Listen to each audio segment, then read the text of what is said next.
Hello everyone, study focus with Ajit में आपका स्वागत है। दोस्तों, आज हम घात और घातांक पर आधारित सवाल को हल करेंगे, जो कि बहुत इंपॉर्टेंट है। खासकर ये क्लास 9 में आता है और बेसिक कंपटीशन में आता है, तो इसलिए आप इस वीडियो को अच्छे तरीके से देखें। जैसा कि आप स्क्रीन पर देख पा रहे होंगे दोस्तों, हमारे लिए कुछ महत्वपूर्ण सूत्र है जैसे घातांक के। जैसे कि मैं आपको एक बार एक्सप्लेन कर देता हूँ ताकि हम इसको सवाल हल करें तो उस समय इसका यूज कैसे करेंगे आप अच्छी तरीके से समझ पाएंगे। तो देखिए दोस्तों, अगर a की पावर p इंटू ए की पावर q हो तो हम इसको लिख सकते हैं a की पावर p प्लस q।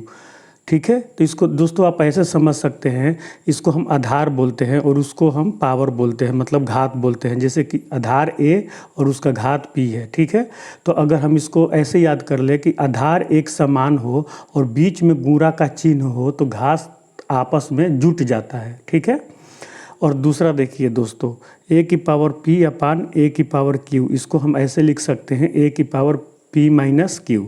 इसको दूसरे रूप में ऐसे हम याद कर सकते हैं, आधार एक समान हो, बीच में भाग का चिन्ह हो तो घात आपस में घट जाता है।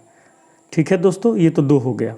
तीसरा देखिए, अगर ऐसा हो कि a की पावर p हो और पूरे का पावर q हो तो आप घात जो है उसको आप गुणा करके लिख दे सकते हैं, तो a की पावर p इंटू q हो जाएगा।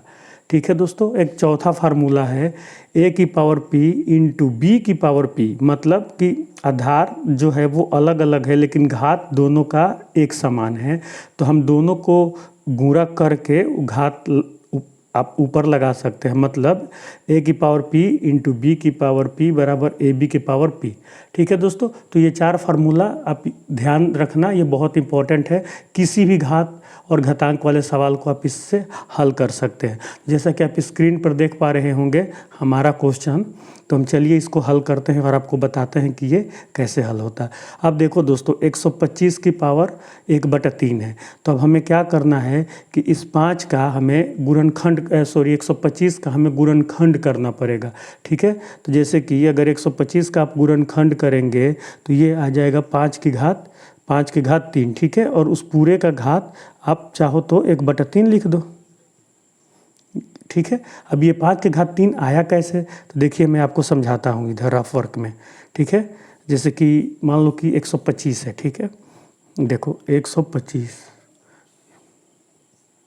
आप इसको देखो दोस्तों, ये 5 से कटाओ, इसको लास्ट में 5 है तो ये 5 से कट जाएगा। 5 से आपने कटाया तो ये आ गया 25। ठीक है, फिर ये 25 5 से कट जाएगा तो ये बच गया 5। ठीक है, 5 25, तो क्या आप इसको ऐसे नहीं लिख सकते 125 बराबर 5 गुरे 5 गुरे 5 बराबर 5 की घात 3। तो आप समझ गए होंगे कि ये 5 के घात 3 कैसे आया। ठीक है, तो 5 के घात 3 के घात 1/3। अब देखो दोस्तों, ये इस वाले फार्मूला पे है क्या, a की पावर p का पावर q, तो a की पावर p q, तो आप इसको ऐसे ही रख दो, 5 की पावर 3 इंटू 1/3, 3 से 3 कट गया बराबर 5 की पावर 1 बराबर 5। तो ये दोस्तों आपका आंसर हो गया। ठीक है, इसका आंसर हो गया। चलिए हम दूसरा सॉल्व करते हैं। देखिए हमारा 16 की घात 3/4 है। ठीक है, तो 16 का भी आप ऐसे ही एक बार फैक्टर कर लीजिए। जिसको नहीं आ रहा है मैं उसको एक बार समझाने के लिए यहाँ पे फैक्टर कर रहा हूँ। देखो दोस्तों, इसके लास्ट में 6 है तो ये 2 से कट जाएगा, 2 से कट जाएगा तो ये 8 आएगा, 8 बार में कट जाएगा।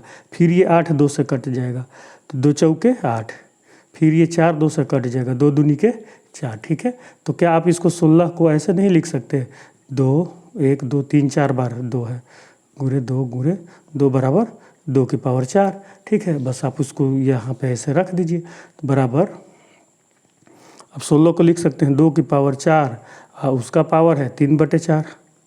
ठीक है, तो अब देखो फिर वही वाला सूत्र हमारा, a की पावर p इंटू क्यू बराबर a की पावर p इंटू क्यू, तो 2 की पावर 4 गुरे 3/4, ये 4 से 4 कट गया तो ये हो गया आपका 2 की पावर 3 बराबर 2 की पावर 3 मतलब 8। तो ये हो गया आपका आंसर। ठीक है दोस्तों, इसी तरीके से अब हम इसको हल करेंगे। 125 की पावर 1/-1/3, तो अब देखो अभी 125 का हमने फैक्टर करके देखा ना कि 125 का कितना हो रहा है, 5 की घात 3 हो रहा है। तो चलिए हम इसको करते हैं, 5 की घात 3।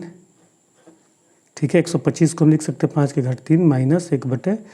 ठीक है, तो आप इसको गुणा कर दीजिए कि ये तो फिर यही वाला फार्मूला आ गया, a की पावर p इंटू क्यू, तो a की पावर p क्यू, तो 5 की पावर 3 इंटू -1/3।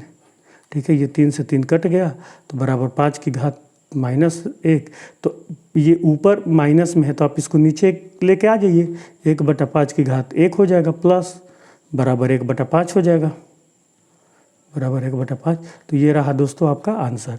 इसी पर आधारित कुछ और क्वेश्चन है जिसको हम हल करेंगे दोस्तों। ठीक है, जैसे कि ये है क्वेश्चन, देखिए आप एक बार इसको, ये है हमारा सरल कीजिए। तो इसको कैसे करेंगे, ठीक वैसे ही करेंगे जैसे हमने किया है। अब देखिए दोस्तों, ये इस वाले फार्मूले पर बेस्ड है ना, a की पावर p इंटू a की पावर q बराबर a की पावर p प्लस q। तो देखो 2 की पावर 2/3 इंटू 2 की पावर 1/5। तो ये जब आधार एक समान हो, बीच में गुणा का चिन्ह हो, तो घात आपस में जुट जाता है। तो ये 2 की पावर 2/3 प्लस 1/5 हो जाएगा। ठीक है, बराबर 2 की पावर, अब देखो दोस्तों 3 और 5 का हम एलसीएम लेंगे तो 3 और 5 का एलसीएम 15 हो जाएगा। 3 से इसको भाग देंगे तो 3 5 15, 5 से इसमें गुणा कर देंगे तो 5 दूनी 10 प्लस 5 3 15 और 3 से इस एक में गुणा करेंगे तो 3 बराबर 2 की पावर 10 3 13/15, 13/15। तो ये रहा दोस्तों आपका आंसर। ठीक है, होप ये चीज़ आपको समझ में आ रही होगी दोस्तों। ये बहुत ही आसान है, बस थोड़ा सा आप दिमाग लगाएंगे तो इसको सॉल्व कर पाएंगे आप। अब देखिए दोस्तों, आधार एक समान हो, बीच में भाग का चिन्ह हो, तो घात आपस में घट जाता है। आप उसी आधार पे कर दीजिए, फार्मूला में देखेंगे तो ये देखिए हमारा फार्मूला है इसका। तो 11 के पावर 1/2 माइनस 1/4, इसके बाद ये हो जाएगा बराबर 11 की पावर, अब देखो 2 और 4 का एलसीएम 4 होगा। तो अब इसको सॉल्व कीजिए तो 2 दूनी का 4, 2 एकम 2 माइनस 4 एकम 4 4 और 1 इंटू 1 1 बराबर 11 की पावर 2 में से गया 1/4। तो ये आपका आंसर हो गया 1/4। ठीक है दोस्तों, अब देखें तीसरा हमारा सवाल क्या है। ये देखो 7 की पावर 1/2 इंटू 8 की पावर 1/2। यहाँ पे आधार अलग अलग है लेकिन घात सेम है। तो हम क्या करते हैं कि ये इस वाले फार्मूला पे है, a की पावर p इंटू b की पावर p बराबर ab की पावर p। तो बराबर 7 इंटू 8 की पावर 1/2 बराबर 57 है, 56 की पावर 1/2। तो ये आपका आंसर है दोस्तों। होप ये आपको समझ में आया होगा दोस्तों। अगर ये वीडियो आपको अच्छा लगा तो आप इसे लाइक करें। अगर अभी तक चैनल को सब्सक्राइब नहीं किया है दोस्तों तो चैनल को सब्सक्राइब करें, तथा ऐसे ही वीडियो के लिए आप वीडियो के साथ बने रहें, चैनल के साथ बने रहें और दोस्तों के साथ शेयर करें ताकि उनको भी ये चीज़ समझ में आए। अगर कोई भी डाउट हो दोस्तों तो आप कमेंट में हमसे पूछें, हम उसका जवाब देंगे। Thank you for watching the video. मिलते हैं ऐसे ही किसी अगले वीडियो में।